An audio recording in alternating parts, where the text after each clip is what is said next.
All right, guys, let's wrap up today.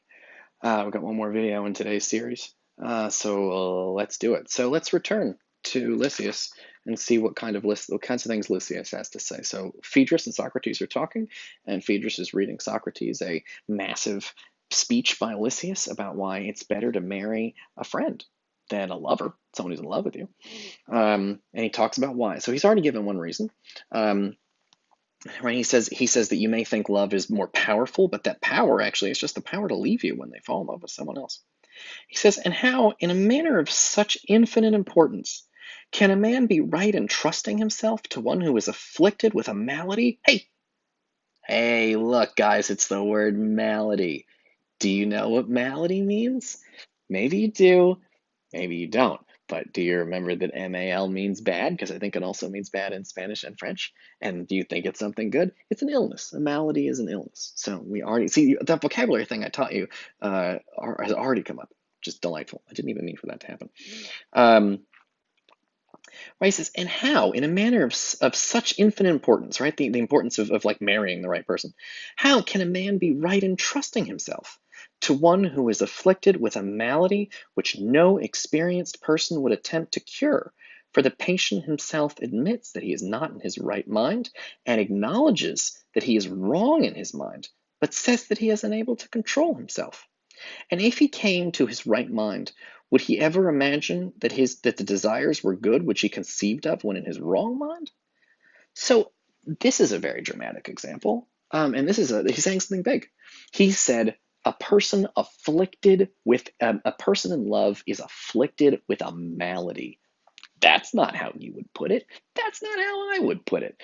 Um, Plato, Lysias, in Plato, ancient Greek philosopher Plato, in his book Phaedrus, the character Phaedrus reads a speech by Lysias. And in that speech, Lysias says that love is an affliction of a malady. In other words, love is an illness. Love is a sickness. That's how we would put it.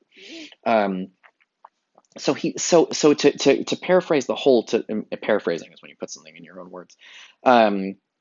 He says that this person getting married is like such a big, picking who you're going to be with could be for the rest of your life. That's such an important thing. He says infinite importance. It's such an important thing, picking who you're going to be in love with. Can you trust this decision um, to someone who is basically mentally ill? Because Lysias says being in love is basically a mental illness. You're not in control of yourself. And people in love will tell you that. They will straight up be like, I can't control myself. I can't help it, baby. They are like mentally ill, says Lysias. He says you can't trust making a decision about how you're going to spend the rest of your life to somebody who's like basically, number one, mentally ill. Number two, they like admit they're mentally ill. They're not even trying to hide it. They know they're not in their right mind and they're acting crazy when they're in love. He says you can't trust that person. I'll stop for a second. Do you see how you could agree or disagree with that? Is love a sickness or not? Is love an illness or not? You could write a whole paper based off that idea. Just that one idea. Just that one, because it's a big idea. I like Plato. Plato got big ideas. It's a big idea. But also, do you see how many movies you could use as examples of how love is an illness? Right? And you could talk about this. I'm sure you guys know movies and TV shows where people in love act like they're mentally ill. And you could discuss those as examples in your paper and say, is this person? In fact, you could do that in the comments. Go to the discussion board after this post and you could talk about you could quote Lysias and you could put Lysias in your own words, and then you could say, I think Lysias is right. Love is a kind of mental illness. For example, in this television show, right, in this movie, people who are in love do crazy things. I'm on a Twilight kick for some reason, but Edward the vampire is in love with Bella in the Twilight books and movies, and he acts crazy. He stalks her and he follows her and he never leaves her alone and he's constantly trying to read her mind and and he's dangerous. Right, and this is a great example of love being this kind of dangerous, sort of powerful force. Cool. I'm talking a lot. I'm very thirsty. Um, cool. And just to reiterate, just to say one more time, this is not a class about how love is bad. Lysias has a speech about how love is bad, but they're going to be debating this speech, which means later on we'll be hearing about why love is good. So please don't think I'm giving you this to teach you an important lesson about how love is bad. I'm not trying to teach you love is bad. I'm also not trying to teach you love is good. I'm trying to teach you that difficult works of philosophy are worth going through in detail, and I'm trying to teach you the moves that you can make, all the things from that worksheet and that handout. Okay, cool. Let's keep going. All right. Right, the person admits they're unable to control themselves, and if he came into his right mind, would he ever imagine the desires were good which he conceived in his wrong mind? Meaning, people love her. Let's do this. Let's do it the proper way.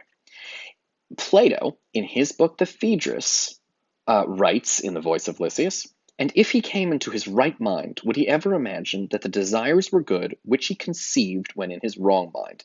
Unquote.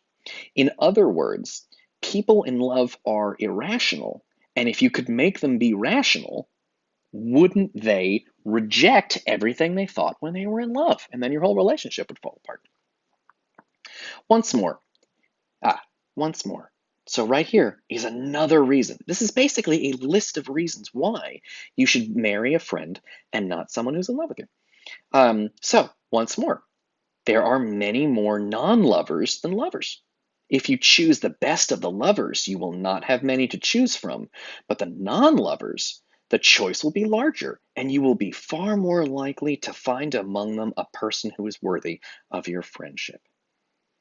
Totally new reason.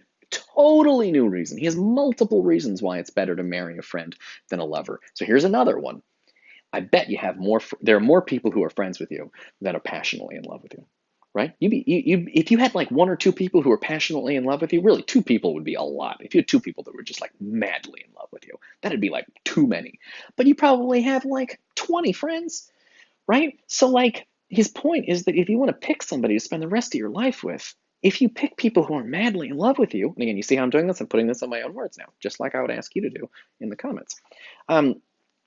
If you pick from people that are in love with you, you're not going to have a very big choice because you'd be surprised if there were one or two people who were like passionately in love with you. But if you choose someone who's a friend of yours, well, you're going to have a lot of options. There's going to be so many more people that you could spend the rest of your life with. And if you remember what he said earlier, they're going to be more rational, reasonable people who aren't going to like flip out when they fall in love with someone new and ditch you. They're going to be more reliable. So this is Lysias's argument. And just like I'm doing here, you're going to do in your papers, and you're going to practice in the discussion. You're going to practice in the discussion boards, doing exactly what I'm doing here. And then you are going to do that in the papers. These videos is me showing you what to do. Your discussion board posts are you testing it out when there's not really a big grade involved. Your papers are you doing the exact same thing when there is a higher grade. You might want to think about it. These videos are demonstrations. Your discussion board posts are the practices, like the drills for a sport. Your papers, paper 1, paper 2, paper 3, paper 4, those are your big games where the scores actually count and will be recorded. And that's the time when it matters because it's for a grade. Although grades are, I'll talk about that later, but grades are bullshit. The point is that these videos are me demonstrating things. The discussion board is you practicing things when there's not a big grade on the line. I mean, if you just try on the discussion board, you're going to get a good grade.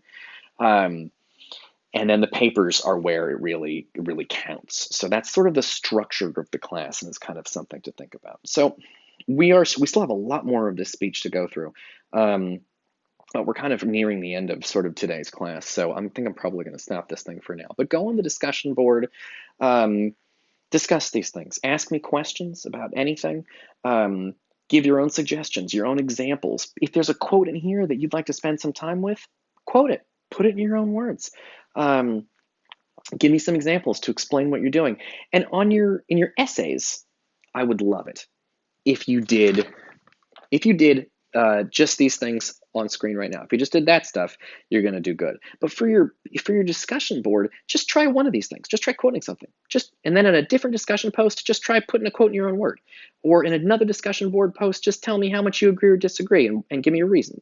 And then in another discussion board, give me some examples, right? So, and you could even, if you want to get advanced, you could try considering objections.